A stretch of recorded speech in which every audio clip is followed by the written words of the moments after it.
Sebuah rekaman drone memperlihatkan peluru kendali anti-tank atau ATGM Rusia meluncur dan menghancurkan tempat gerombolan pasukan Ukraina. Penyerangan ini dilakukan di Zaporozhye.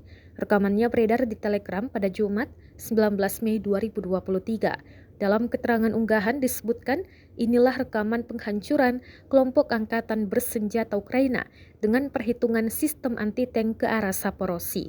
Serangan diklaim militer Rusia tepat sasaran. Akibatnya, ledakan dahsyat terjadi pada posisi pasukan Ukraina, namun tidak dirincikan total kerugian dari Ukraina dalam serangan brutal kali ini. Diketahui, perang antara Rusia dan Ukraina masih berlangsung hingga kini.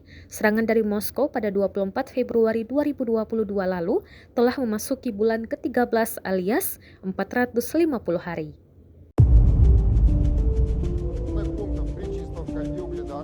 Донецкой Народной Республики уничтожены 2 склада артиллерийских боеприпасов 68-й егерской и 72-й механизированной бригады вооруженных сил Украины. Нанесено поражение 86 подразделений. В районах населенных пунктов Владимировка, Кременная Луганской Народной Республики, Табаевка Харьковской области, Никольская Донецкой Народной Республики и Жеребянка